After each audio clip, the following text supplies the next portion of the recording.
It's the Fellowship of the Geek Show, a weekly podcast about comics, the comic book industry, and other geek pop culture. Music courtesy of Manny the Martyr. And now, on with the show!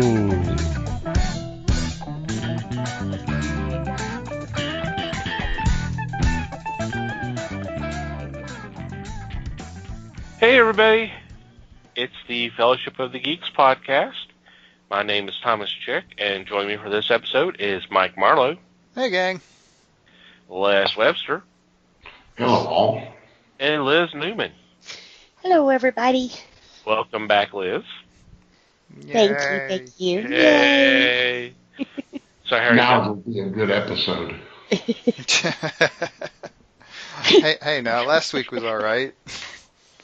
Wasn't it? Well, yeah, we didn't have to do much. No, especially when I get kicked off the conversation. Yeah, I don't have much to do. I'd like to think Madeline carried the whole thing, but yeah, she did. Mm-hmm. It was fun.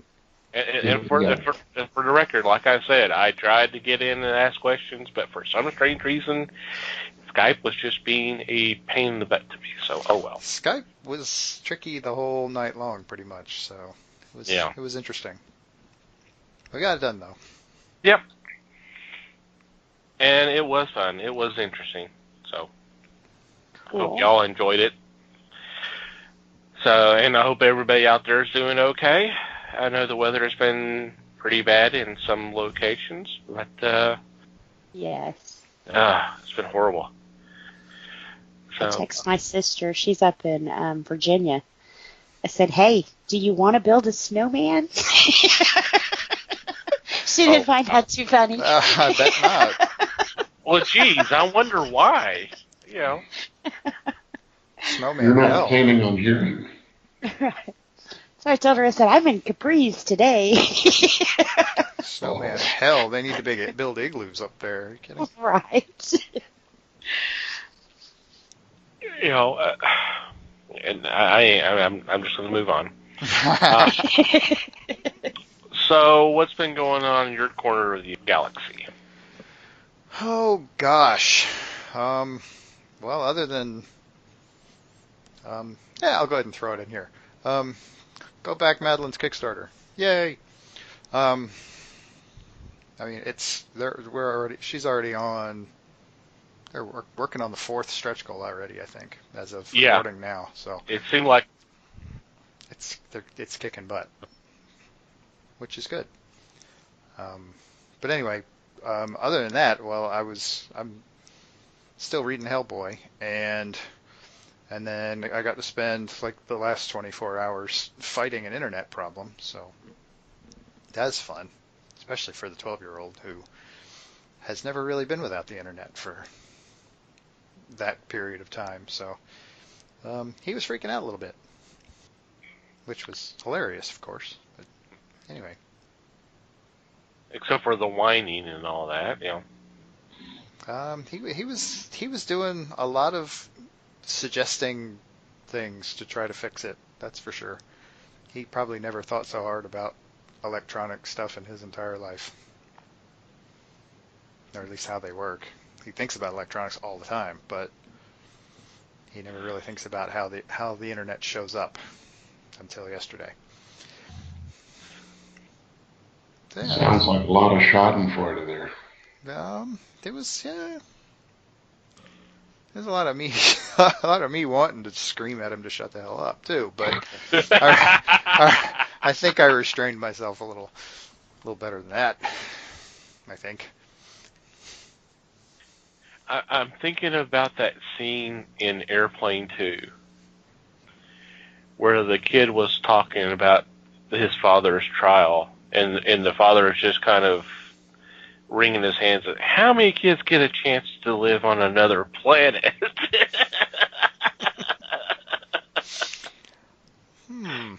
Yeah. Mm-hmm. So, Yeah, I did see that the Kickstarter hit first stretch goal within 24 hours. I mean, it was pretty darn quick. Oh yeah, it funded in under 48 and then hit the first stretch goal, less than 24 hours later. Okay, so And so okay, it's moved pretty quickly. nice. Well, congratulations to her. Mm-hmm. How about everybody else? Yeah. It's been there, yeah. Golly, I'm trying to think what the hell I've done. Besides being sick? Clearly, it was exciting. Yeah. It's all a haze. Yeah. Chugging NyQuil in the middle of the day will do that for you. Oh, I was about to right. say it was a NyQuil haze, yes. Yeah. So, I watch a little kid, and she got sick. And, of course, I'm Lysol wipes and spraying everything down. But that little booger's quick, so I know she probably got a hold of my drink and took a drink or something, because as soon as she starts feeling better, yeah, I'm drowning in boogers. I think we've got a title for this week's episode. Right off the bat. Very nice. Yeah, I didn't get a lot of reading done, but I've been moving things around, and I found some stuff I forgot I had. Go figure, one of those stacks fell over, So I have some really good things to talk about next week, because they're now in the car, so I won't forget to take them and read them. But Cool. Yeah, like I said, I've been reading a lot of the, I guess, daily comics on my phone here lately. Nancy, that kind of thing. Some of those are kind of cool. And I got drug into it from Twitter. So, curse Twitter. They started posting the Nancy comic strip. And it was like, I haven't read that since I was like 10, maybe, And it's pretty cool. It's still, of course, it's more current with times and the slang and that kind of thing. But yeah, cool. That's drawn a lot of controversy. I've seen stuff about the new Nancy comic, and from what I read, it's like, yeah, it's all right. Yeah. But some people don't seem to like it. But I'm like, okay, well, not everything's supposed to be made for everybody. So. Yeah. And when you do a comic for so long, especially one that's daily, and then you got to have a grand one for Sunday, I guess you have to keep up with the times just to keep current material, Yeah, I mean, she's been around for I don't know how long, forever. Forever, yeah. I said she was some of the original Sunday comics that probably actually cued me into comic books. I got tired of just 7 panes. I wanted more. So. Can you still play the Nancy game? The Nancy. We used to play the Nancy game. You cover up the last panel, and you read the others, and then you guess as to what the joke is. That's cool. No. Probably not. Probably not with this modern version of Nancy. I don't think that. I don't think so. But I'll have to try it out and see. Yeah. Launch date for Nancy was 1938. 1938. Wow. So like I said, it's going to have to change, But she's still Nancy, so they didn't. Yeah. She's not Sluggo now, and. It's something within the last 6 months or more. I've seen stuff. I think I've seen a lot of it on Twitter where there's just this. There's people that are upset about this new take, or the person who's doing the strip right now. They're having problems, and I read some of them. Like, okay, that one was funny, that one wasn't, but I agree totally. You got to modernize. It's got to change, otherwise, all of a sudden, it's the same material that you were doing back in the 30s and 40s. Right. and as much as I hate to say it, yes, I'm a consumer, and I give them my money, lots of my money, but I'm not going to be around forever. You have to attract new readers, younger readers, to get them into it, because a whole genre is going to die with a certain age of people. See, I understand trying to pull the younger generation in and trying to still keep true to those roots to keep your older generation there too, but I've really enjoyed it. There's a few of them that they still keep around. And I'm probably going to sound like such a ditz in saying this, but I always thought it was crazy that Peanuts was still being published after Schultz died. Because, it's supposed to be daily and new, and then I found out how they did that, and it was like, oh, okay. That makes perfect sense, but, yeah. Yeah, well, the guy who created Nancy died in 1982, so what do you want to do there? Right. Yeah, somebody else is doing it now. That's the deal.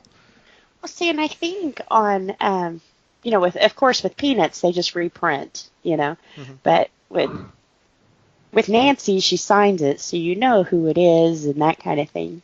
Like I said, I just always thought it was weird that I was reading his comic, and it's like, isn't he dead? Never figured, they probably have collected some of his work somewhere. Oh, what, they kept those? I mean, Yeah, come on. it just die with him, That was like Flash Gordon we were talking about.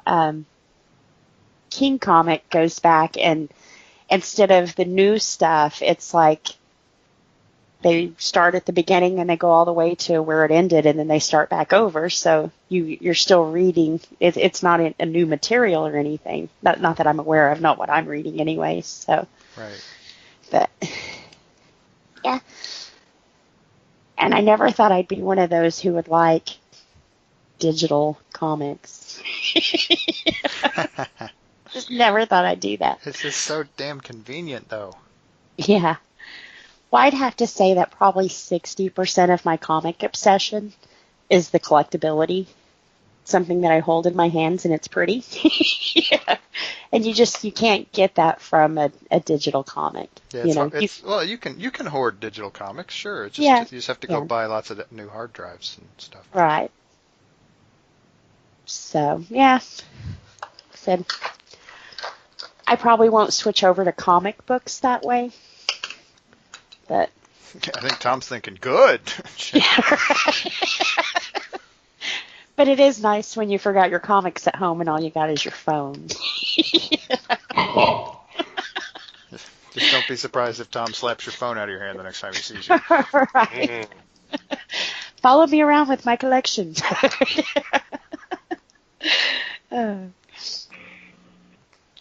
Well, after hearing all that, I'm sorry, I got nothing. All that was me saying nothing too. Yeah, see, that's what Liz said, and then she went on for 15 minutes. Come on. Come on, Les. Your turn. No, I'm good. Thank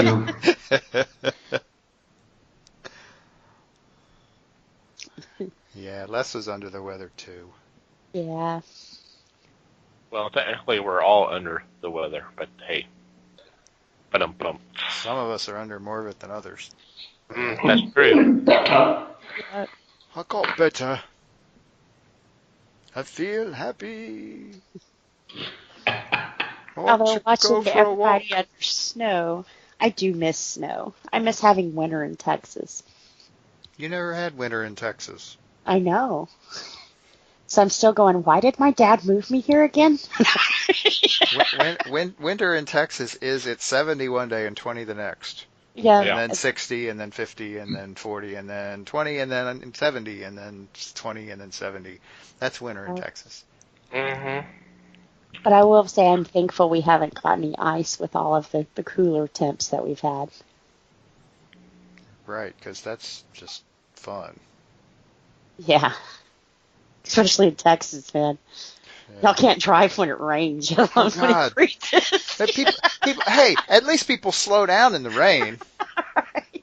Not the ice. Sometimes. Not the ice. Oh, no, it Yeah. gets icy, and they want to go 65 down the little road next to the school. Oh God, it's insane. You can't hit your brakes on black ice. You just got to go as fast as you can, you know. Oh, they don't believe in that black ice in Texas. Drivers don't anyway. The people on the TV tell you about it all the time, but the drivers don't believe in it. They're like, nah, never happened to me. Blam. No. That's the only ice you get in Texas. Right. I know what I'm doing. Yeah. But that's like the time it did snow. It's like, okay, guys, I'm from Colorado. This is not snow. Okay? Right. This is sleet mixed with ice and crap. This isn't snow. We got snow, and my kid went out in the backyard and built a snowman. The snowman was almost 6 inches tall. Half mud. Mm-hmm. Oh yeah, it was funny because a couple of days later he put it on we've got a little table out on the back patio, and he set it on there, and it melted over the couple of days, and I go out and look out there, and on the table there's a handful of, we've got cypress mulch in the parts of the backyard, so clearly those were the snowman's bones, and yeah, it's yeah. The snowman skeleton was mulch from the flower bed. That was winter. That's what we got, and the rest of the time it's just an allergic nightmare. It aggravates me so much when I get on social media, particularly Facebook, and you have some of the DFW meteorologists go on, hey, there's a possibility we might have some mix, even if they just say, hey, it may be to the northwest of the DFW area, and then all of a sudden you get about 2-3 dozen. Oh, I hope it's gonna snow. I hope it's gonna snow. I hope it's gonna snow. I'm thinking, move to West Texas. Move to the Panhandle. Right. They get Go to snow Amarillo. all the time. Yes. You want snow in Texas? Go to Amarillo. That's where There it is. you go. That's where Go it is. there. Yeah. We don't need it here. It's right. It doesn't happen here. There's nothing you can do to change that. Either move or shut up. That's the deal. Thank you. Thank you very much. Stop complaining about it. Yeah, I don't complain. No, I just miss it. No, we weren't thinking. No. That wasn't aimed at you. Right, I know. That was pointed at you, Liz. Yeah. I was like, damn, I thought y'all missed me. Y'all just missed driving the bus over me. Mm. No, I think we did that a couple of times last week too. But Ah. Yep. Yeah, someone did listen to the episode. I could tell. I haven't yet. Oh yeah, don't play that yet card now. Come on. No, I do listen to our podcast. Because sometimes I'm like, oh, I can't believe I said that. People are going to think I'm stupid. You know? A lot of times I'm just joking around, you know. Mm-hmm. So really, I'm smart, guys. Yeah, take her word for it. Yeah. So go ahead and do the Homer song. I am the smart. I am the smart. SMRT. I mean SMART.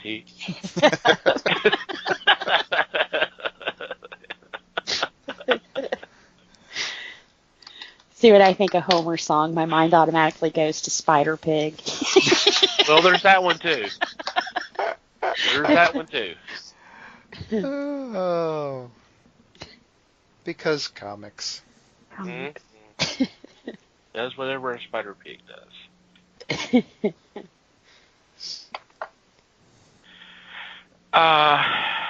Well, I've been catching up on my ever-growing backlog. I did want to point out something that I meant to mention last week, but I'm going to go ahead and do it now because I'm going to promote this person. Longtime listeners of the show know that I spend some time watching streams on Twitch, but I generally don't promote any of the streamers. I may talk about some of the games that I watch, or marathons, like we talked about the MXC. We just finished up a Doctor Who marathon, and I had my first extensive viewing of Doctors 5, 6, and 7, and I have some opinions about those guys. But I generally don't really point out or say anything about any particular streamers. I'm going to promote one this week, because if y'all may remember, a couple weeks ago we had the Super Blood Wolf Moon. I don't know if any of y'all had the opportunity to go out and look. I tried and did not see anything. So I came back in and I said, I wonder if anyone's streaming this event.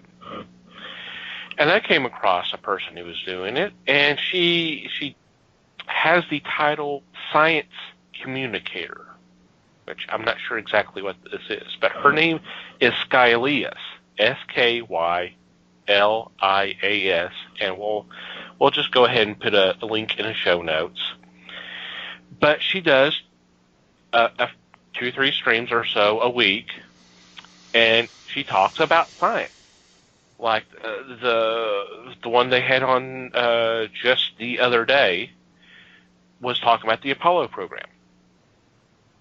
And it's really interesting. She's very entertaining. She's very interactive with the chat and all that, but it's very informative. And it was a very nice. It's nice time. I kind of look forward to watching some of her stuff, because there's some things. There's a lot of things I don't know about science and that kind of stuff. So it's kind of interesting seeing what she has to say, and there's usually a lot of good questions being asked from the chat and all that. So I recommend checking it out.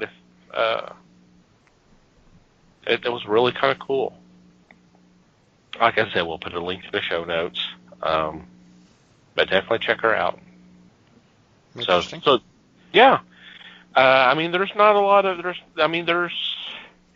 there is a designation for science and technology, and a lot of it you see is like programming or that kind of thing. But she usually has herself listed under just chatting. That's how I found it in the first place, because I happened to be looking there to see if anybody was streaming the Wolf Moon, and she was, and it was kind of neat to watch that happen. And she was talking about what was going on and that kind of stuff, and it was really kind of very entertaining and very informative. Sweet. Mm-hmm. That's cool. So there's more to Twitch than watching people play video games or girls dancing to music. I'm not going to get it. Wait a minute. I gotta get Twitch. It's like, what are the name of those streams so we can get them off there? Hey, Les, all you got to do is go to the Twitch and go to just chatting and just look at all the screenshots, because you'll see that's what a lot of them do. That's what they do, is they just get on and I'm like, okay, whatever.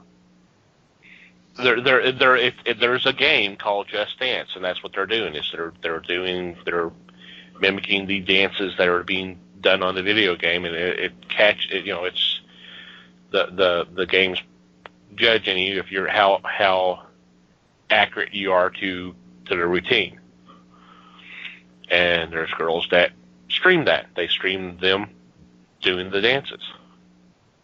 There's quite a few of them that do that. So. Huh. Oh well. What were you expecting? I mean, this is a PG website. I know that, but what I'm saying is I gotta get Twitch then, and I don't get that. So Yeah, I'm SOL. you get Twitch. It's on the internet, man. It's free. Alright. Okay. Anyway. Not sure free dancing was the kind he was looking for, but anyway. Well. Wow. And here comes the bus again. Okay. Anyway, I am going to leave that alone. So. It's probably best. Mm-hmm. If we want to maintain any semblance of PG on this show, then we probably should leave that one alone. PG? You changed our rating again? Disney bias? No, sometimes we just pretend we have a rating, you know. Everybody put on their mouse ears. Well, golly. Or he's all shucks, isn't he? Oh, well, no. No, Goofy does go away. Go away. Golly. Ooh. I was thinking Gomer Pyle, but... Well, That's Gomer what I does golly thought. too. Yeah, that totally sounded like Gomer, but yeah, I don't know if he's a Disney property at this point or not. Well, not yet. Give them time. They can't know. buy everything in one day.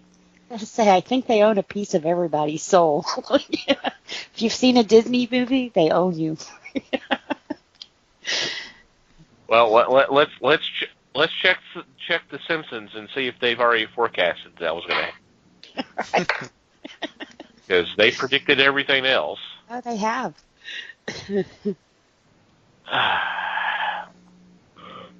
Anyway, before we get into this week's discussion, I want to take a couple moments to thank the fine folks at Things from Another World for sponsoring the fellowship.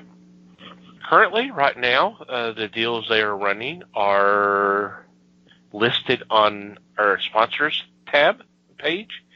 If you go to www.thefellowshipofthegeek and click on sponsors, the deals they have right now are going to be their deal of the day, which obviously changes every day, so you're going to have to check that out. And, of course, 50% off Nick and Dent Comics. You'll see a link there that you can just click on that. That'll take you to their website and let them know that we had sent you their way and knock yourself out with some great deals. Thank you again to Things from Another World. Alrighty, it is that time again. We are putting on our casting caps, and we are casting the further adventures of Captain Marvel, or as he's better known as Shazam, from the 1974 Saturday morning live-action show. I will go ahead and admit that this was a little bit tougher than I was expecting. But I figured with the upcoming movie, it would be kind of cute to kind of do a little tie-in to the old show. And frankly, I'm surprised no one's playing the show. I wonder who has the rights right now.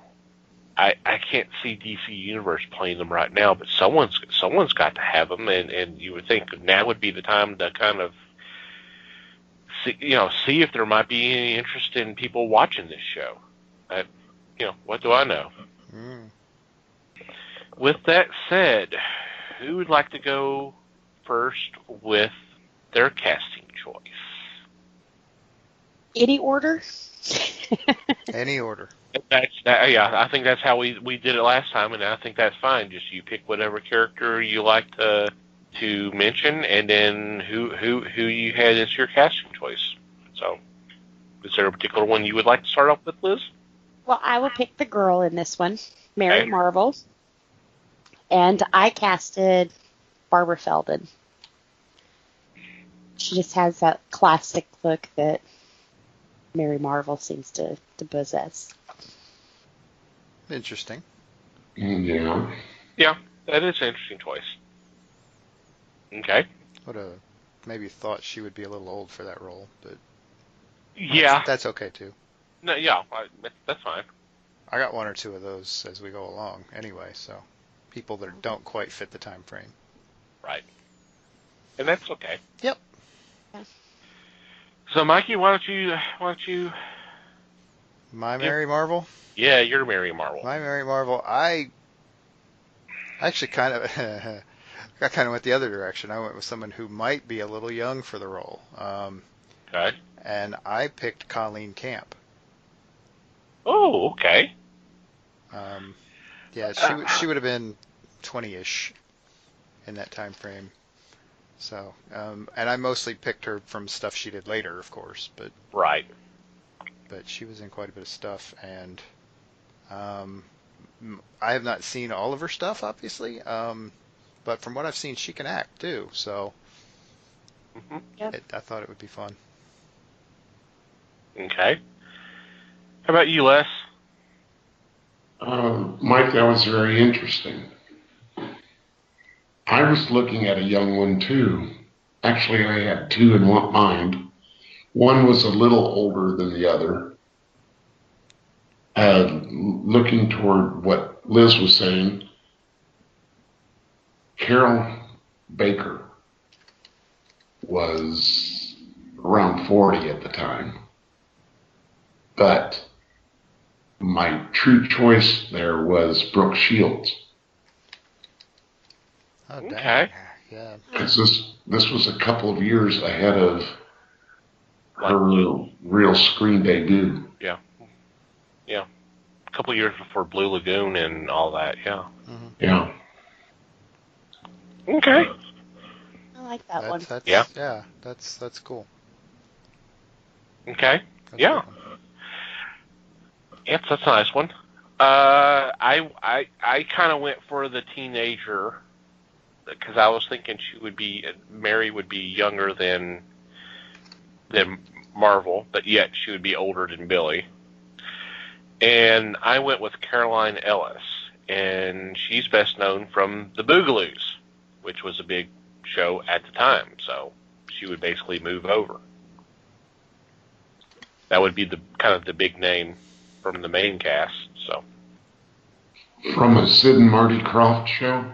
Mm-hmm. Yep. Okay. Sid and Marty Krofft's Boogaloos. Yeah. Okay. I can see that happening. Mm-hmm. Yeah, it's neat. Okay, Liz, what's your next casting choice? Let's see. I have Uncle Marvel. Okay. I casted the hillbilly guy, Buddy Ebsen. Okay. Hmm. Okay. Wasn't he also Barnaby Jones during Yeah. that time? He was. Yeah. I think that was a little later, but only by a couple of years. Yeah, not by I'm much. gonna say 76, but yeah. Yeah, that's fine. Yeah. I like that one. I like that one. Yeah. That's kind of almost exactly the opposite of where I went with Uncle Marvel. Now, and I'm not gonna lie. Okay, I'm not super duper familiar with this whole Shazam thing. Kind of not in my wheelhouse, but that's all right. For one thing, I took a look at some of the stuff that I could find for Uncle Marvel, and that was a weird concept. Well, I mean, come on. It's okay. That's fine. The whole thing's kind of a weird concept. I'm not sure it's any weirder a concept than the premise of this show that we're talking about to begin with. Right. But it's a teenager driving around in a Winnebago with some old guy that's not related to him, having adventures, and that's with heavy air quotes, adventures. Anyway, where I went with some of the stuff I read with Uncle Marvel, where I ended up was Ed Asner. Okay. He's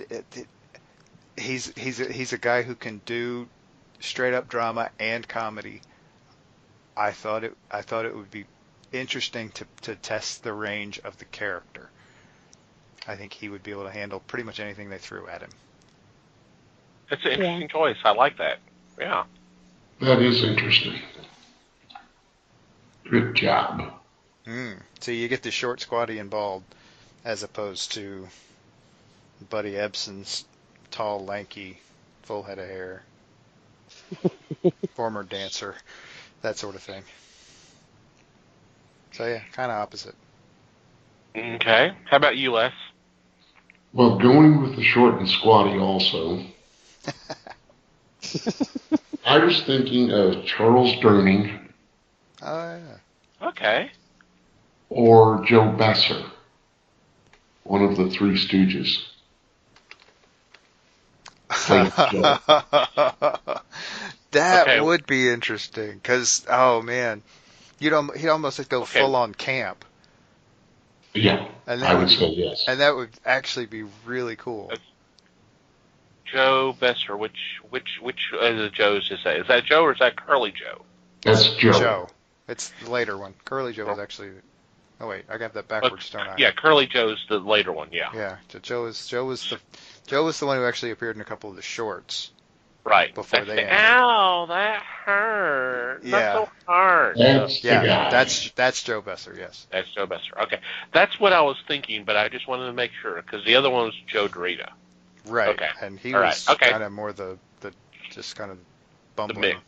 Yeah. He was just, the nondescript one. Yeah. Yeah. Okay. Interesting choices. I kind of went obvious. To me, I thought it was obvious because he kind of looks like it. He may be a little taller than he's portrayed in the comics, but with the hair and the weight and all that, I thought, he could do a little drama. I mean, if you don't know him from the drama, you know him just strictly from the comedy. But I've seen him do some drama, and he was pretty good. Alan Hale Jr. Okay, Skipper. Interesting. Yeah. That's that. I like it. So Yes, because he was a noted drama actor. But most people nowadays only know him as Skipper. But yes, I've seen him in some dramatic roles, and he was a good actor. His father was a very good actor. Yes, he was. And if you're not familiar with his father, who obviously was Alan Hale, one of his notable roles was in The Adventures of Robin Hood. He was Little John. Hmm. The 1938 Errol Flynn Adventures of Robin Hood. I was about to say, watch any Errol Flynn films, and he's probably right there. Yeah, they did a lot of movies together. they did. And you'll know him. You'll know him when he walks in because you can see Alan Hale Jr. right there in the face. Yeah, there's a strong resemblance. There's a very strong resemblance between the two of them. Nice choices again from everybody. Mm-hmm. So, Liz, what's the next one?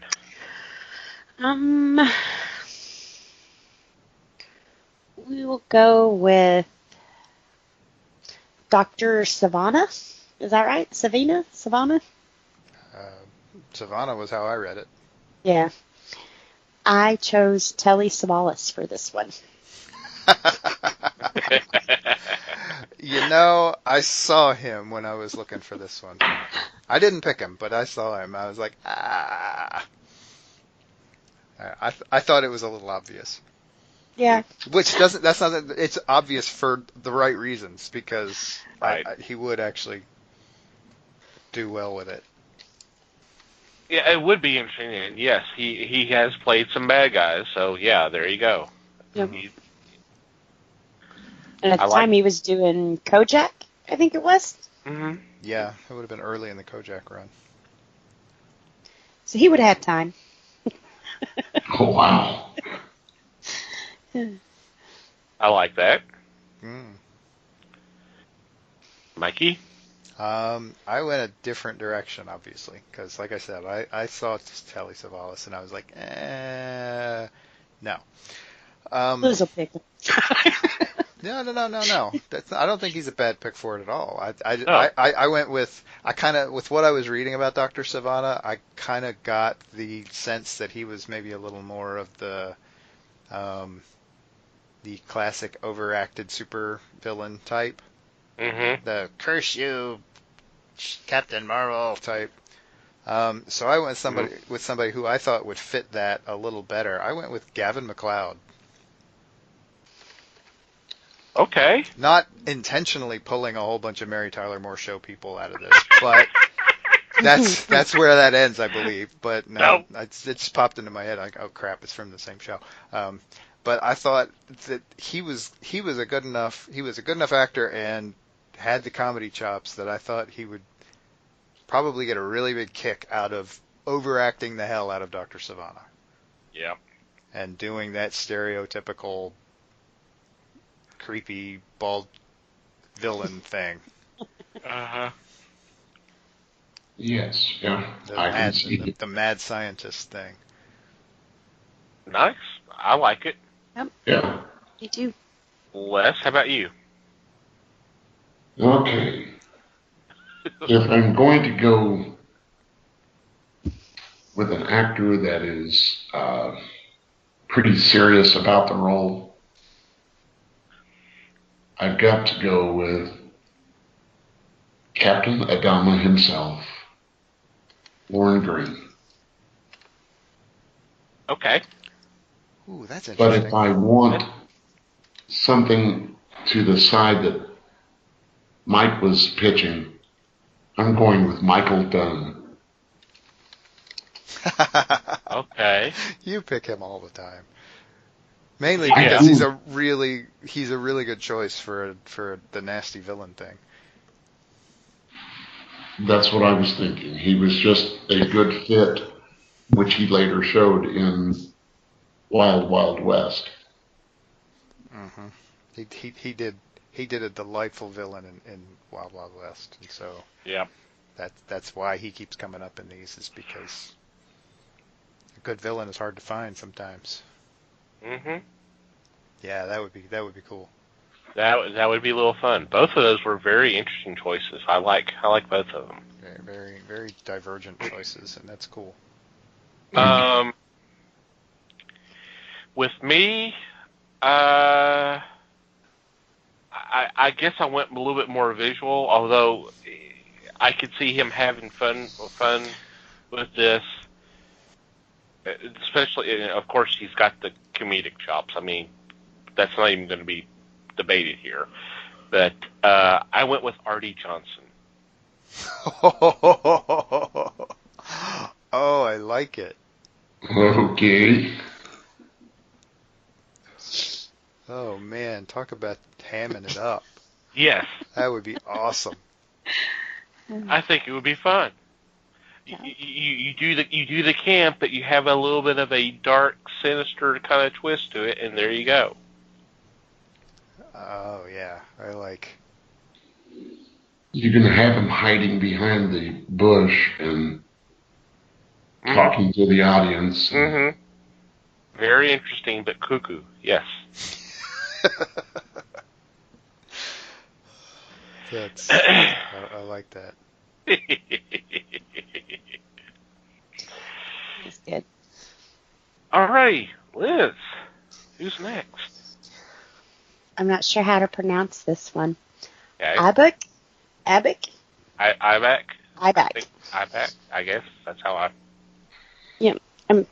I Yeah. also don't know a lot about Shazam, so when I was looking at this character, the first guy who popped into my head, 1974, he kind of looks like either a wrestler or a ringmaster almost. Right. Yeah. Mm-hmm. So I went with Andre the Giant. Okay. Oh. I don't know if he can act, but shave his head and put a little mohawk. Oh, you can do whatever. My understanding was he was some sort of robot. The character. Am I thinking of the right one? Mr. Adam was. Mr. Adam's the robot. Okay, Yeah. I got the wrong one. Okay. Yeah. Yeah. Well. That's okay. Not a big So deal. what? Yeah, big and beefy. Sure, go for it. Mhm. Andre. Yeah. I mean, you could almost go with any pro wrestler at the time and have a similar effect. But honestly, Andre the Giant did prove he could act a little bit, I thought. I mean, if nothing Yep. else, than in The Princess Bride. Ah, yeah. True. I forgot about that. Very What? nice. What? What? You forgot about The Princess Bride? Anyone want a peanut? Oh, man. Well, you're in luck, Liz, because one of the local film houses is going to show The Princess Bride every night for 1 week. Oh, wow. There's your homework. And it's what they call a movie party, which gives you crowns and scepters and all sorts of stuff for And everybody will be quoting the whole movie the whole way through. it. Yes. Except for Liz. Except for Liz, who clearly has forgotten about the movie. Right. I was just saying, isn't that the one where he says, I think the words you're saying don't mean what you think they do?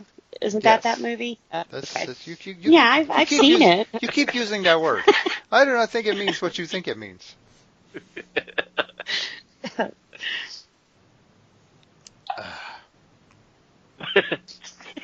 But no, good choice. As we take a break while Mike kind of recovers in the fact that Liz remembers the film. God. Oh my God. It's one of the greatest movies of all time, people. Come on. Tell me I'm wrong. No, you're not. I mean, How would you Sorry, know? I But can't. anyway. But anyway. It's so great that Deadpool had to make a version of it. There you go. To make a parody of it. There you go. There you go. Alrighty, Mikey. Oh, what am I doing? Oh, IBAC, right. Yeah, this is one of the ones that I in the same vein with Liz, I kind of wasn't sure what to do with. So I kind of went off in my own direction, and I chose Lee Marvin.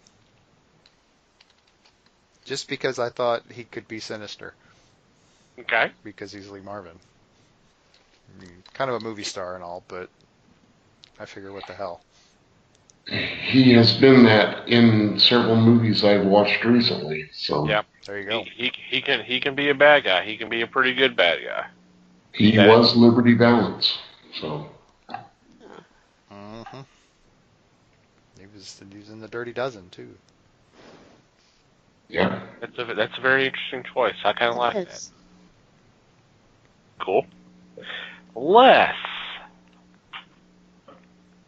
I really didn't hit on much of anybody for this one. Okay. But I would, looking at the strong guy, I'm going to pitch Steve Reeves, Okay. a former Mr. Universe or whatever title he was. And He did a couple of bunch of Hercules movies, right? Yeah. Did Yes, a he few did. Hercules films. Mm-hmm. And looking at that, then you're going to see me use him in a couple of other roles too. Because he was big and strong. Yeah. Mm-hmm. Yeah, I kind of went down the similar path that y'all guys did. I picked Lou Ferrigno. So I mean, we're talking a couple years before Incredible Hulk. Yeah. I mean that. So Another guy who played Hercules. that's true. He did too. He did that as well. See, I picked him for a different role. That's fine. That's fine. I mean, some of these Yeah. are kind of very interchangeable. Yeah, as I say, yeah, he'd fit that one too. Okay. So who's next, Liz? Well, I'll go with Lou Ferrigno, and I casted him as Black Adam. Okay. Cool. Although I have to say, when I was picking him, who I picked for Captain Marvel, I was trying to find someone who looked similar. And in 1974, that just wasn't happening. They had their own little feathered hair and that kind of stuff. So, Oh man, Yeah. didn't they? Though? yeah. Did you watch that trailer? I need to put a link in this. I need to remember to put a link in the show notes. That trailer you sent us because. Oh, the opening credits? Oh Yeah. man, yeah, that gives you a picture right there. Holy cow, that was so damn 70s. Ugh. That was bell bottoms and all. Oh man. Alrighty. Mikey. Okie dokie. Black Adam. Black Adam was kind of hard for me, because I kind of think of him as a much more complex character. Mm-hmm. So I was kind of split. I partly went with somebody who was the physical side of it, and I kind of went with somebody who I thought would be interesting in the role from an acting perspective. The physical guy I thought of was Dave Prowse, Okay. who I find it hard to believe anybody who listens to this show isn't familiar with that name. But if you're not, he was the body of Darth Vader and had done the whole Mr. Universe thing a few times himself and played a bunch of different roles. I'm not sure he was in Hollywood at this point yet. I think he may still been in London, but he was a big imposing guy. The flip side of that was someone who I thought would be who I thought could handle the depth of the role was Pernell Roberts. Ooh. Okay. Yeah, not I mean a bigger guy, but not the beefy type. I mean, big enough to be one of the Cartwright boys on Bonanza back in the day. But later on, but several years later, he distinguished himself as Trapper John M.D. Mm-hmm. And so I kind of Yeah. he showed some acting range, and so I thought it would be interesting to take a guy like that and put him in an interesting villain role and see what happens. Very interesting. I like that. Yeah. Well, for me, his name is going to pop up again, folks. Dun, dun, dun. Steve Reeves. He just needs the imposing physique and perhaps a scowl, which he can do. Just watch Hercules Unchained. Do we have to? And that is your homework assignment, yes. Damn. See, when I think Hercules, I'll always think Kevin Sorbo. I guess because he played it the longest. Well, thank God you don't have to watch that either. Wow. It was, you just need an imposing role. Somebody that can carry it, and that's who I was thinking. That's cool. Yeah. And even the car that just drove by, yes. Yeah, that car agreed too. Burp, burp. You know what? I'll go with that because I actually had not had a name for Black Adam, but I'll go with Steve Reeves. That'll work. Because to me, it would work. It's definitely the build, and he was a decent actor, and I think he could do it. Yeah. That was just not a name that came to me when I was working on this. So, oh well. Okay, Liz. All right. Let's see who we have. We will do Captain Marvel Jr. Okay. I went with Anson Williams. Potsy. Potsy. Okay. Yep. That charmed schoolboy look, Okay. Nice. Interesting. Uh-huh. That boy could sing, too. Mm-hmm. Ah! That boy can't. No. I could tell you that. All right, Mikey. Okay. This is another one that I thought age might be tricky on, because you're kind of limited. But I kind of just said screw it and went with someone I thought would be fun. I went with Desi Arnaz Jr. Ah. Okay. He was maybe in his early 20s at this point, so he might be a little old, but I figure, what the hell? He's got some charm to him. He'll pull it off. Yes. Okay. Yeah. Yeah. Okay. How about you, Les? Well, I had a couple here too, Uh-oh. Cool. and Steve Reeves is not one of them. Damn. Yeah, right. But Not anymore, anyway. Jeez. oh, if you want a smarmy kind of guy, which if you read the comics now, Freddy is kind of smarmy. I was thinking Danny Bonaduce. Hmm. The partridge. If you want somebody that could probably do some decent acting, I would have gone with Sean Cassidy. Okay. Little Partridge Family bender there. Mm. I'm not gonna lie, I thought Almost. I thought about Danny Bonaduce here too. I decided not to because I wasn't sure he could act, but yeah. Well, if you didn't think he could act, he'll tell you that he can. So, Well, he'll tell you a lot of things. yeah. Yeah. Alrighty. I went with one I think would have been a great fit. I went with Jackie Earl Haley, Kelly Leak from Bad News Bears, the Rebel. I almost picked him. Wow.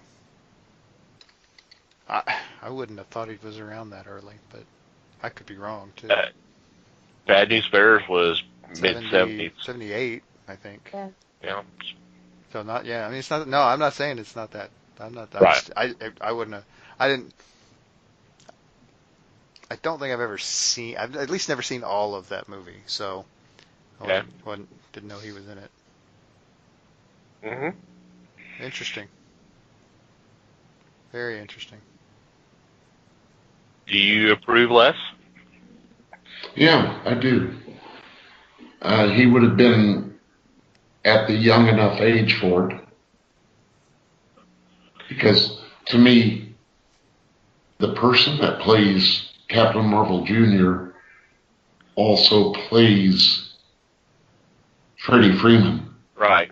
Because it's essentially the same person, unlike Captain Marvel himself. Yeah, Mary and Captain Marvel Jr. don't really change physically. It's just the manifestation of the powers and then obviously the costume, where you actually have a physical change from Billy to Captain Marvel. So, Yes. and that's kind of what I was going with, and I understand, Liz and Mike not knowing too much of the mythology of other characters. That's okay. It's not a big deal. Yeah. But the voices have been great. That's how I ended up looking at those two characters too. Anyway, just whether it's coincidence or not, but I didn't view them as Okay. making major changes. At least it didn't seem that way from the little bit of research I did. So. So obviously our last character is Mr. Adam. So Liz, who did you pick? Mr. Adam. I had Richard Thomas. Tall, skinny, sleek. Good night, John Boy. The Waltons, right? Yeah. Okay. Interesting idea. Yeah. I mean, I guess in this one it didn't really matter what they looked like because you're a robot, but, I figured he was small enough to fit the suit back then. Yeah. See, I had more the idea that with a robot you'd want them. They could be bigger, and you could get away with that because you're just going to cover them up with robot outfits anyway. Whatever the hell, metal plates or whatever, LeMay, whatever. I think in '74 it was just spray paint. A lot of times, yeah. Cardboard if you're lucky, but Right. but I went with somebody noticeably bigger. I went with Jim Brown because I thought he had the demeanor to pull off kind of a sinister robot. And I don't mean that in a bad way. actually mean it in a good way, because some of the roles he played in, he could easily be the sinister guy. Okay. True. How about you, Lev? Well, I will say that I did not venture toward this one. Okay. When I put together this list, I didn't put any parameters for any of these characters. So with Mr. Adam, I kind of went with it would be like a generic robot, or maybe even something that was animated, and you would have a voice. And that's kind of the way I went. And I used John Irwin, the voice of He-Man. Interesting. Yeah. So. Just as a straight up as a voice actor type. Mm-hmm. That is intriguing. Because they did do there was some animation in the show. The Hercules and all of them, that was all animated, and you see that on the opening trailer. But there were sequences, so I mean, they could have done that to a degree to the show, but I don't know how. I don't know how they would have done that in terms of conflict. But I wasn't even thinking that far ahead. I was just thinking about the character. Right. We're not actually producers here, so we don't have to worry about this. We're just casting. We're not actually trying to make this happen. Right. What? Well, you can if you want to. Oh, okay. Go right ahead. And that's our casting call. Very as usual. Unless anybody has any. Well, yeah. Other characters they came up with, which I don't. I'm not gonna lie. I didn't do extra credit, so if anybody else did, feel free. I've got a couple. Okay. Cool. Okay. First, our hero. I had a choice of a very young actor stepping up, Harrison Ford. Yep. Or if I wanted someone to be opposite Steve Reeves, I would go with Clint Walker. Okay. See, I thought we were supposed to cast him. I put him as James Brolin. Okay. 74 James Brolin, dark hair. Well, yeah, obviously. Right. What, not 2019 James Brolin? Yeah, I've always liked him, though. He's kind of funny, and, I really enjoy him now on Life in Pieces. Okay. Haven't watched that. No, I hadn't either. It's one that I hadn't planned on watching, but I was flipping through the channels, and I kind of was like, hey, that guy kind of looks like Woody from Toy Story. So I kind of stopped and watched it for a few minutes, and I like it because it's like clips, so it's not 30 minutes of something you have to keep up with. It's like 4 short stories, so each one's like, 8 minutes? So it's a lot easier, but by the end of the episode, those 4 short stories all kind of played into each other for, where everybody came together, and it was pretty cool. I would say it's good, clean family fun, but no. I think the mom's like a sex therapist. She's the mom from Edward Scissorhands. I can't remember her name right now. Oh, Diane Wiest. Yes. Okay. And then, of course, the Woody guy was Tom Hanks' son. Colin. So. Wondered where that I was going to ask how that was going to work out. Mm-hmm. But he looks a lot like his daddy. Yes, he does. Yes, he does. Did you guys figure out a Billy Batson? Mm-mm. I was thinking Ricky Schroeder. The Champ. He was doing his silver, Silver Spoons. Yeah. silver spoons or whatever it was. Yeah. Yeah. And I kind of think that show kind of typecasted him into that role, because outside of that, I can't really think a lot of that he excelled at afterwards. I think they've tried him on The Flash, and it was just kind of like, what? Where's his train?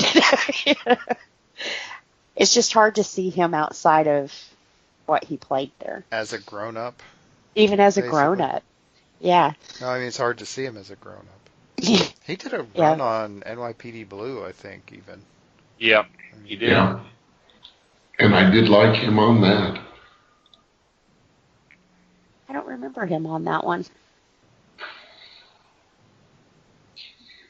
I mean, I'm thinking wrong show. I was thinking Hill Street Blues. That was before earlier. his time. Yeah. How about Shazam himself? The old wizard. Oh, I didn't even think of that. Nope, I didn't either. I didn't either. I'm not sure Well, the show did either. I was like, but didn't we that's a just different talk about problem. Shazam? Do what again? I was thinking, didn't we just do Shazam? But yeah, Ba-dum-bum. Well, they give the old wizard the reference of Shazam, which is kind of hokey, but I know it's a stretch. But Walter Brennan sitting up on a throne, giving Luke his words of advice. Dang it, Billy! I told you not to do that.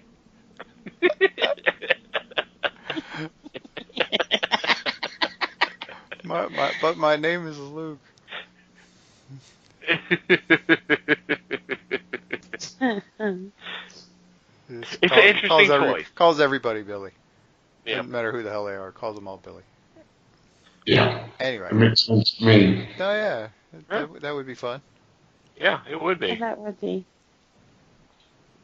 And the last one I have is Aunt Minerva, who was a criminal.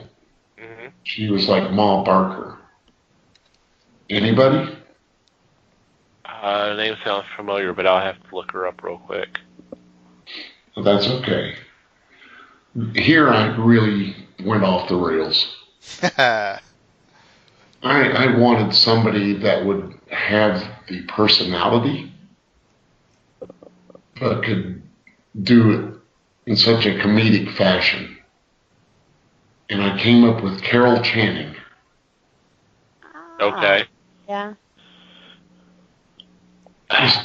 Just to have her preach again. This looks back toward the old Batman television show. Mm-hmm. Get a villain that is totally way out there. It's so funny because I pulled up the image. It's like, okay, yeah, I remember her, and then a name popped in my head, and then all of a sudden I realized she's already done it. Ruth Buzzy. She did it for the superheroes live action little special. Right. And yes, she's perfect. She could still do it right now. I think you're probably right. Yeah. I do want to see that special, but I'm afraid of what's going to be. It might make the Star Wars holiday special look like a masterpiece. Probably. I think you're probably right there. But I'm sure it's on YouTube. I'll look. It could be fun just because of that.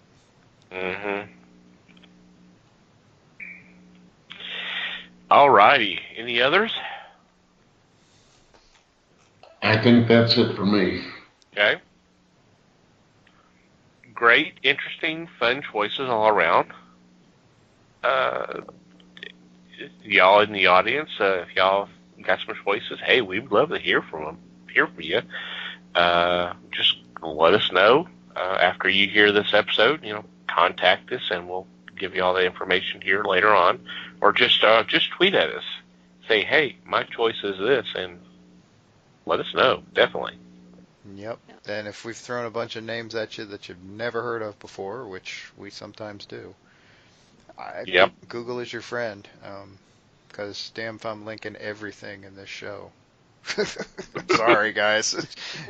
just Google it. It's going to be quicker for everybody involved. Right. With that, we are going to take a quick break and come back with our weekly picks.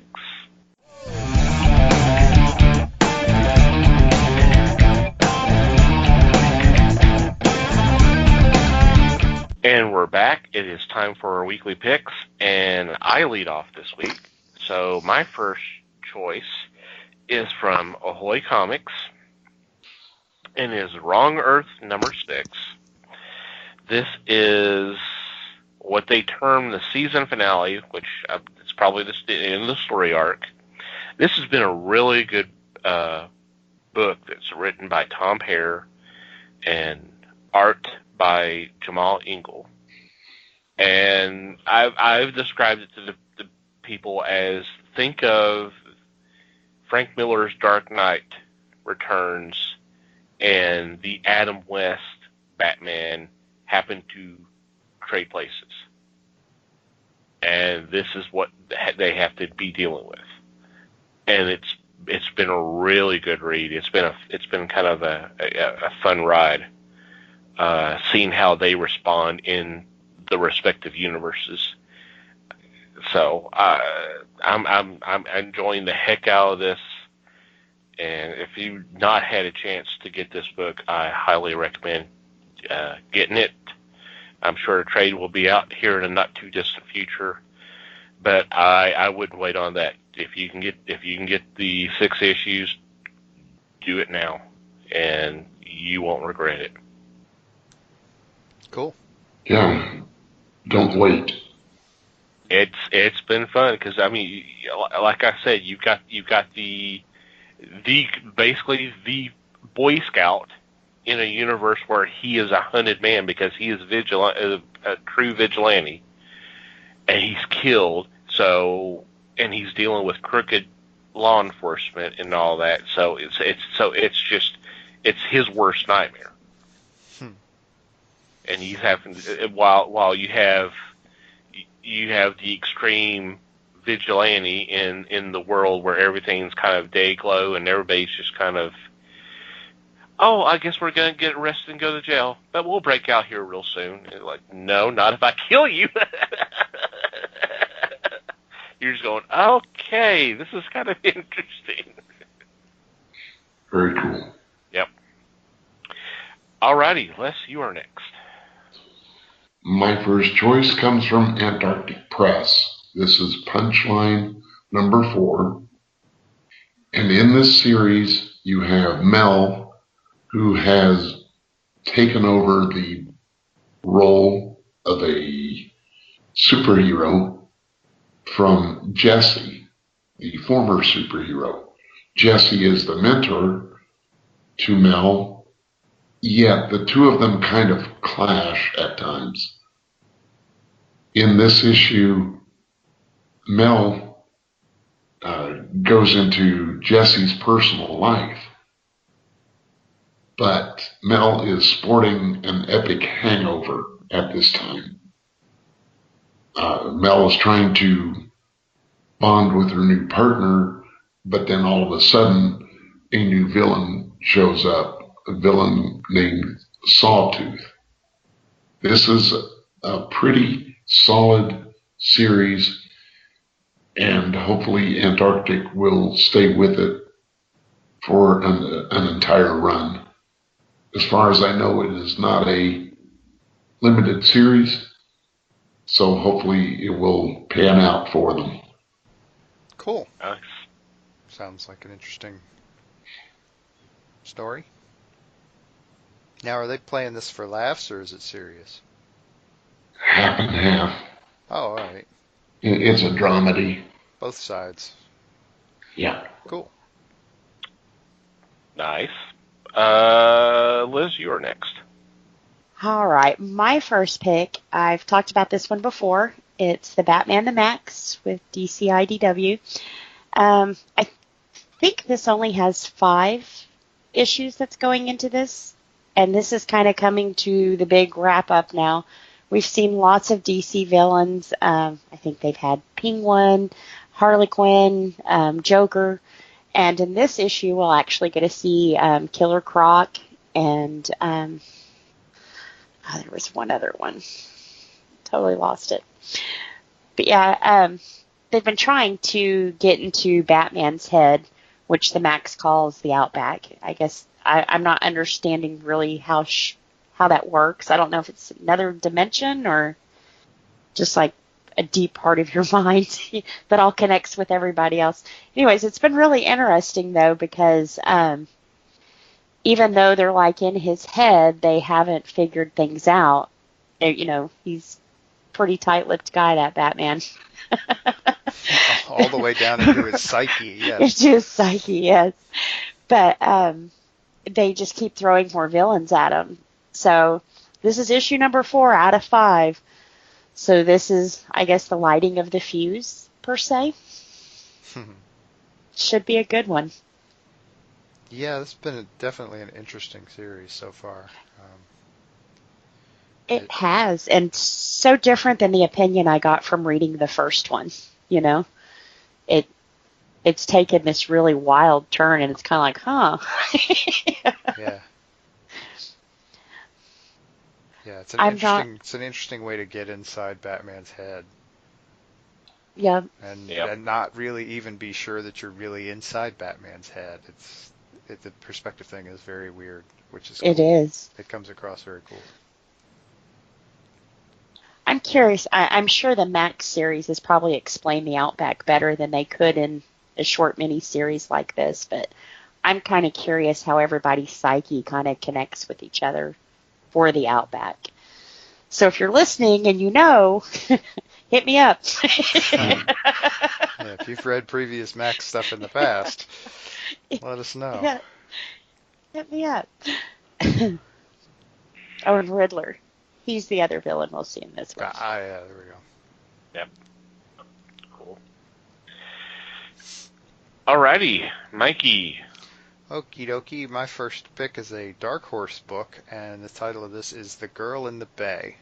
This is number 1, and this is actually also a Burger Books imprint. So those tend to be really fun. And this is the story of a young woman who in 1969 was attacked and chunked into the bay. And she manages to survive and wake up. The problem is that she wakes up in 2019. And weird stuff's been going on since she's been gone. So this is going to be an interesting. I don't know. It'll be interesting to see how they come at this, how that happened and what caused it and all that. I don't know how supernatural this might get. Could be fun to find out. Anyway. Yeah. And this is, I mean, if you're not sure, this is a J.M. DeMatteis book, so yet another selling point. I thought that was an interesting concept, though. What would you do if you didn't even know you were dead, but you came back and found out 50 years later somebody's been living your life? They've been, you know, they have everything you should have, and yeah, that's crazy. What the hell? Yeah. Basically, absolutely. And 50 years, who's going to believe you? Right. Sure. Especially if you're still 17 years old or whatever. Yeah. Yeah, all right. Yeah, whatever. Right. Sure you are. Yep. You know. Mm-hmm. Yeah, this one should be pretty interesting. It is cool. All right. I'm up again. So for my second choice, I am going with a one-shot called Gun Hawks from Marvel Comics. And this is the latest in a series of one-shots that are acknowledging certain aspects of Marvel Comics that are celebrating their 80th anniversary this year. And Gone Hawks was is a Western that was put out in the early 70s, if I'm not mistaken. This is written by David and Maria Lapham. There's a reason why I'm picking that up as well. With art by Luca Pizzaria. And, hey, it's a Western comic. We don't really get those anymore, so I'm going to check it out just for that. And, of course, with Lapham writing it, and if you're not familiar with his writing, he did Stray Bullets. So, if you're familiar with that series, then and you liked it, then you probably should check this out too. Awesome. Mm-hmm. Yes, that's a good choice. I read the first book by Marvel, which was War is Hell. Looking back at the old Marvel war books. Mm-hmm. So it was an interesting way to show this. And now they're following up with the Westerns, two genres that are pretty much lost today. So I applaud them for this. Yep. Nice little throwback. Mm-hmm. Alrighty, Les, you are next. My second choice from Hermes Press is Lan. This was a collection work by Frank Thorne, the artist that gave you Gita, which was a really good read, and of course the Red Sonja that he did for Marvel. Lan was his version of Barbarella. So you've got space, and you've got flight, and you've got monsters. And in these, Lan spends what they say is 98% of her time solving crime while naked. Frank Thorne does the female body very well. And this is a fun read. I've read some of the Lan books. So if they're doing a collection, I would love to have this. So it would behoove you to check into this one. Sounds interesting. Yep, I agree. Alrighty, Liz. All right. For my second pick, I picked this one mainly so I could talk about this certain thing. But it's Umbrella Academy, Hotel Oblivion #5. If you've been living under a rock, Netflix just released their trailer for Umbrella Academy. And I don't know how far into this set of series they're going to get into, but the casting looks amazing. I think they're going to stay pretty true to the story because, Jared's been this is his baby. So make sure you watch it. February 15th is when it starts. But in this series, originally 43 women who didn't even know they were pregnant gave birth at the end of the day. Freaked out, of course, because, like I said, no signs of being pregnant or anything else. A guy collects 7 of them. He adopts them, and he makes them like superheroes. Well, in this series, the guy who collected them is dead. They find out that he's not the person that they thought he was. And he's created like this hell for all of these villains and stuff that they fought, kind of like a Arkham, I guess, a hell Arkham. Well, once, Hargreaves dies, or Hargreaves, whatever his name is, after he dies, all of these villains that have been put away are no longer contained. So once again, the 7 have to come together after they've grown really quite far apart after, their, I guess, father, quote, quote, father's death. So this one's been pretty interesting. Like I said, if you're a fan of Gerard's work, this is amazing. Make sure you check out the Netflix series. I'm really hoping that it's as good as his story that he's been putting out. And I really, really hope that they touch into what this series has touched into. Because the whole ideal of like an Arkham Hell has been kind of awesome. And it's one that I've been keeping up with. That should tell you how good it is.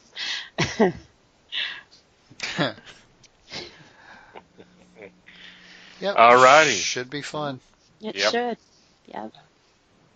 Okay, how about you, Mikey? Okay.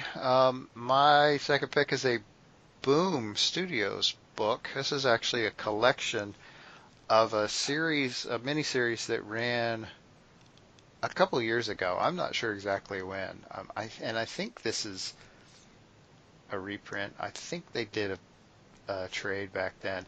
Anyway, the series is called Feathers, and it is written and drawn by Jorge Corona, who is a really cool artist, and writes a pretty decent story, it turns out. This is the story of a boy born in a kind of it's a fictional city. It's a little hard to describe. It's a little steampunky in a way. And the thing that makes Poe stand out is that the kid's name is Poe, and he's completely covered in black feathers. And the story is kind of him. He's an orphan. He kind of lives with this old guy who takes care of him, kind of a foster father. And he ends up meeting this girl who gets kind of lost outside of the nice part of town. It's kind of the nice part of town is kind of walled up, and so she kind of gets stranded outside, and so these two meet and form a friendship, and it's a really nice story, and it you really should check it out. It's like I said, it's a really fun story, really cool story. It's got a nice. The term I'm coming up with is friendly, and that's not a good term for it, but it's a good friendship story, and it's a good story of people kind of learning how to get along with each other, and so it's a lot of fun. Nice. Cool. It really was a good story, and I'm glad they're doing a collection of it. Yeah, I'm a little puzzled as to why they're doing it now. I mean, but whatever. I'll take it. Maybe a follow-up? I don't know. That would be awesome. That would be totally awesome. And our honorable mention this week is... Our honorable mention this week is a Dynamite book, and I'm not sure how special it is, but I think it looks like it'll be fun, because Dynamite is restarting Red Sonja, and they're doing so with Mark Russell at the helm, and with Mirko Kolak on art, who has done some really nice work for Conan titles in the past, and so I'm really looking forward to that. But yeah, it looks like maybe we're getting Sonja back to a little more traditional Red Sonja type story, a little more traditional barbarian action kicking butt type thing, which is always fun. The last Red Sonja title was a little different, and I don't know. I don't know how well it went over, so I think it'll be for me anyway. It'll be fun to get Red Sonja back to kind of a little more traditional outlook, and part of why I picked this is because it's got a really pretty cover by Amanda Connor. It's an absolutely gorgeous cover. Mm-hmm.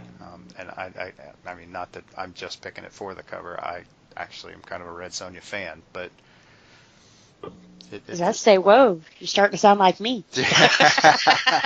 I had to back that off a little bit, you know. Can't do that. That would be crazy. God. But no, yeah, it's a good jumping on point. Cool. Very nice. Be good. Yep.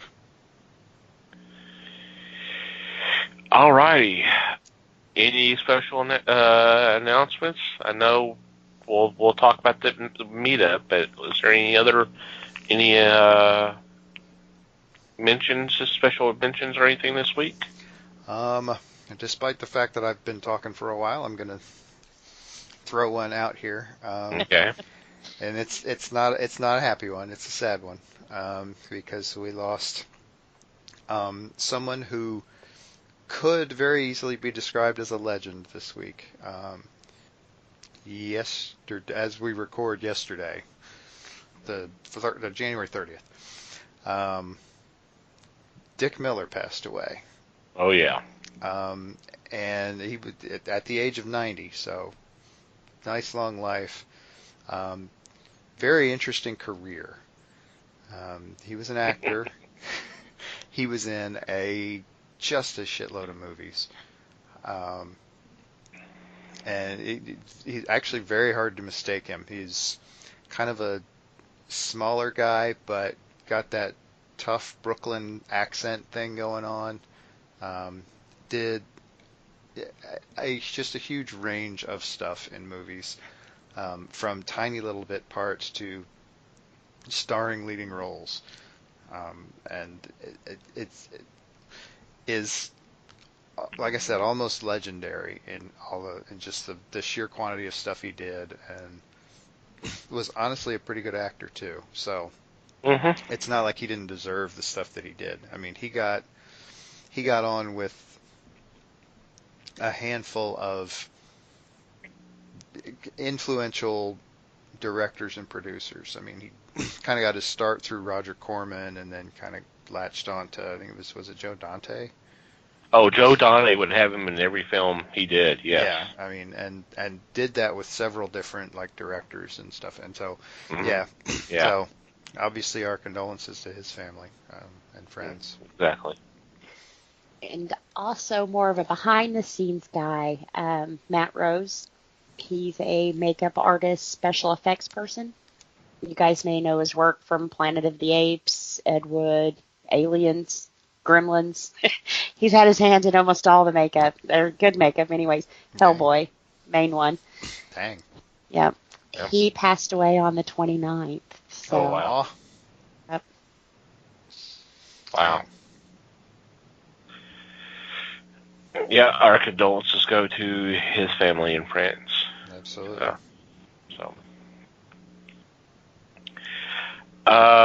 As I previously mentioned, we do have our monthly geek meetup coming. It'll be Saturday, February 9th, and everybody who's in the Dallas-Fort Worth area is invited to come hang out with the fellowship. I don't know if we'll all be there, but I'm sure most of us will be there. Be at 7 o'clock, and it'll be held at a Galaxy Called Dallas comic store, which is located on 1238 Beltline Road, Suite 365 in Garland. If you go to the website, you can click on the events page. There's the information, just a reminder of all the stuff. There's a map, and there's actually a link to the Facebook event. We've got an event set up on our Facebook page, so you can click on that. And if you so incline, and if you're going to show up, you just go ahead and say that you're going to that, and kind of let us know who all is coming. We had a great turnout for our first one in January. It was a very nice turnout. We all had a good time, and it sounded like we were going to have more people show up who couldn't make it. So please come, invite your friends, and we just talk about anything It could be comics, it could be movies, it could be whatever, just whatever kind of interests us, and we kind of have a nice discussion. It was fun, and we would love for y'all to be here and talk about whatever in the geek universe. So please come on. Once again, that'd be Saturday, February 9th, 7 p.m. Alrighty. Anything else before we get into the shout-outs? If you can cut this if you want, but with the cold weather outside, people, please bring your pets inside. I've seen so many sad pictures of people who don't understand that if you're cold, they're cold. Bring them inside. Please. Husbands, too. Okay. Husband's optional. They're not cold enough yet. If they're not smart enough to come in on their own, then Right. whatever. But your pets can't. Oh yeah. I saw something that was on Twitter, but apparently it showed on Facebook too. But there was a couple pictures of a puppy that was abandoned, and Liz, you may have seen this. But there was a goose there that apparently just took it under its wings and covered it to warm it up. Aww. And from what I saw of the string of posts and all that, it was like an hour after the pictures were taken. Both were adopted and they're staying together. Aww, that's so sweet. So yeah. I wish more people had hearts like animals do. I saw one where a dog, first it was kind of like, wait a minute, what's going on? Because he grabbed a cat by the neck and was like dragging it off into the woods. Uh-huh. So they were following it, like, what is he doing? He winds up dragging this cat to his doghouse and throws the cat inside and like lays in front of the door so the cat can't come back out and whoever's filming can't go into the doghouse. I thought that was so sweet. He was sharing his home and protecting her, Aw. or he was saving her for later. Right. True. Yeah. Saving in case he got hungry, Frozen chicken nuggets. I can't do anything right now. Someone's filming me. As soon as they're gone, this cat's gone.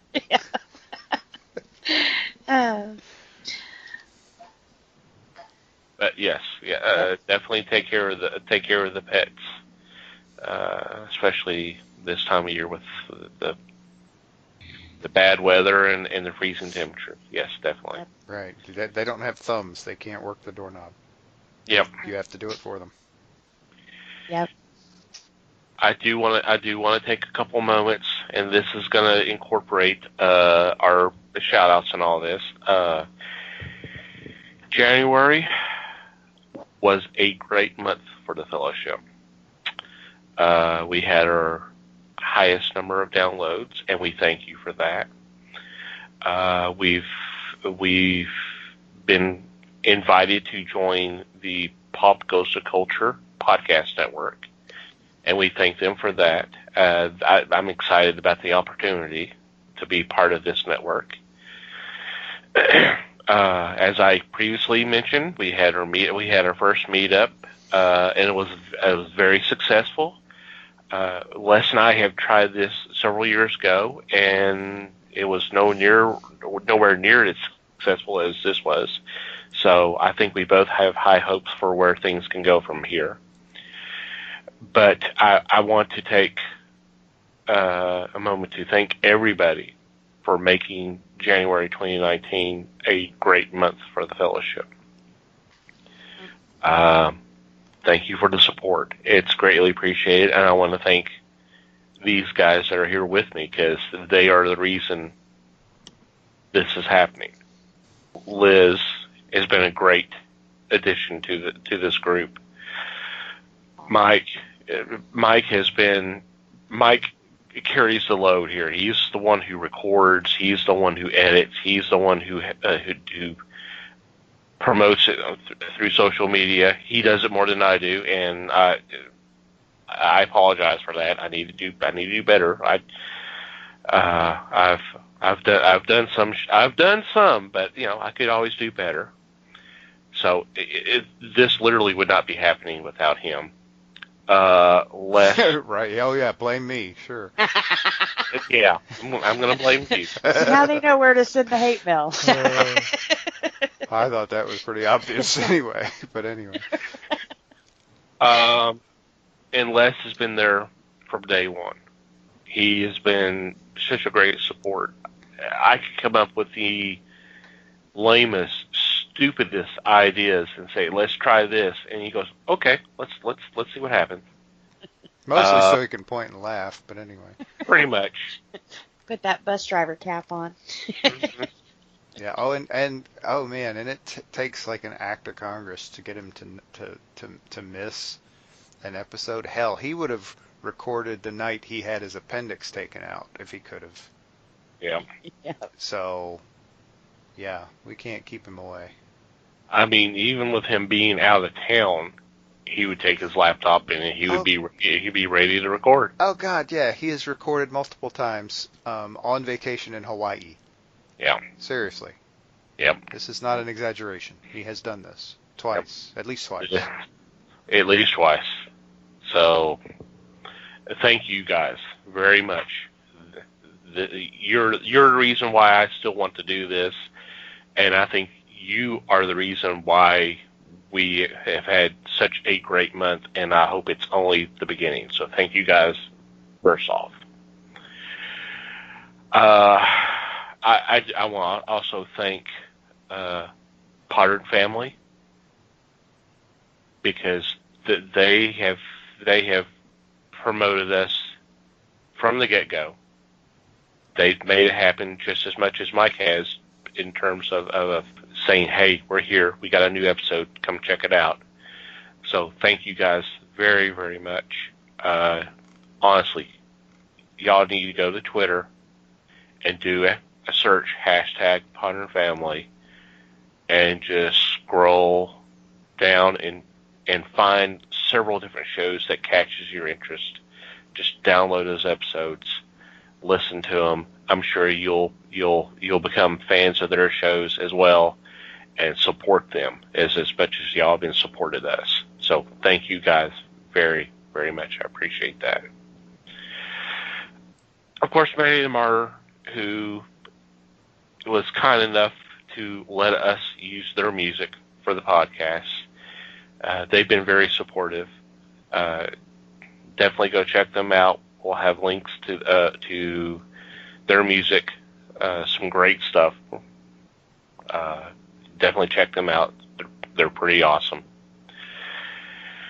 And finally, you, listener, the dear listener, thank you very much for the support. We're about to end year 3 of podcasting. We started test runs in February 3 years ago, but our first one that was a legit one that was available for download was the 1st of March 2016.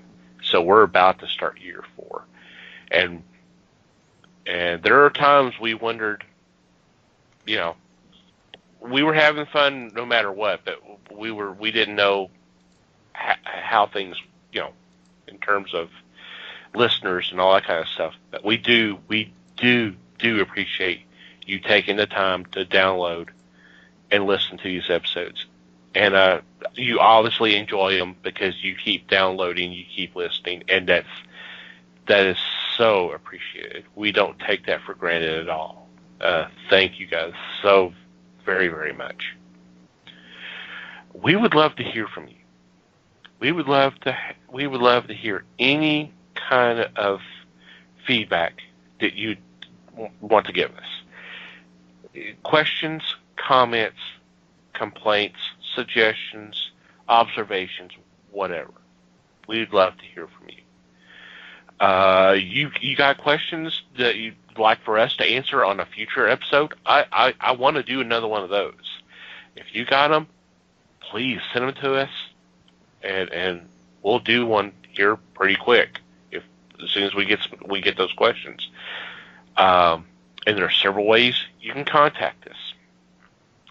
You can go to the website and click on the About Us tab.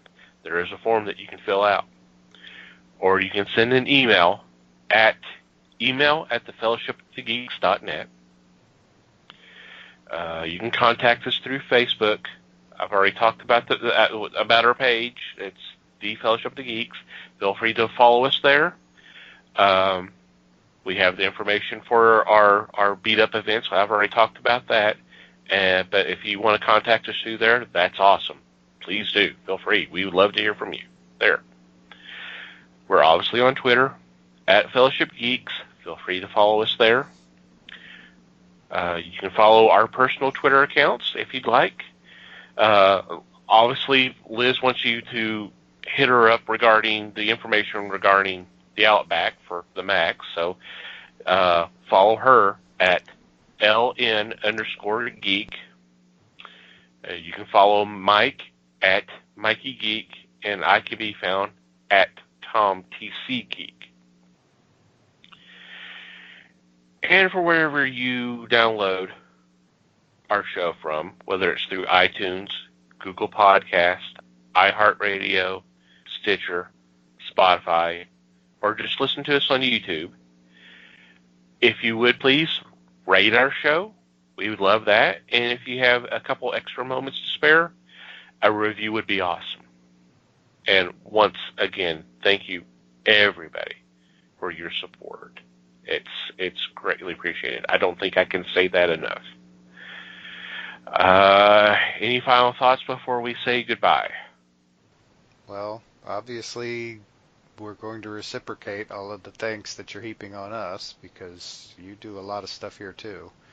I mean, you're the guy who does all the topics and all the intros and all the other stuff, so all the commercials and whatever. So thank you. Halfway keeps us on track. Well, as much as we're going to be kept on track anyway. I keep us on track? Oh, God. We're all in trouble. And other than that, thanks, everybody. Yep. Thank you for listening to us. Thank you very much, folks. Thank you once again. We appreciate your support so much, and hope to hear from you next week. And until next time, read more comics and support your local stores.